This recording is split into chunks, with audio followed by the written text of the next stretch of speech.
भारत भली एक धार्मिक देश रे दीपावली गोटे बहुत बड़ पर्व भाव मना जाए।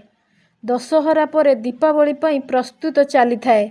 एही दिन भगवान राम, माता सीता और लक्ष्मण 14 वर्ष वनवास सारी अयोध्या को फेरी।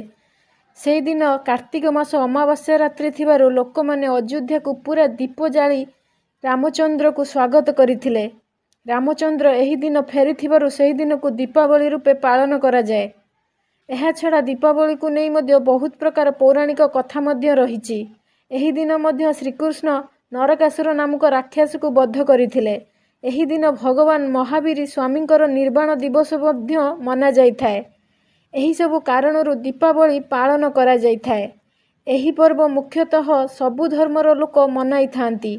एही दिन गोटे दिन आगरू समस्ते घर को सफा करी सजासुजी करि थांती। घरे मिठा मध्य बना जाइथाए। समस्ते परस्पर को मिठा खुआई दीपावली शुभ कामना करि थांती। एही समय रे घर को कुणिया मध्य आसी थांती। एही दिन समस्ते छोट बड़ धनी गरीब भेदभाव भूली दीपावली को बहुत आनंद उल्लास रे मनाई थांती। एहा सहित पिला माने झराबती पटका इत्यादि फुटाई थांती।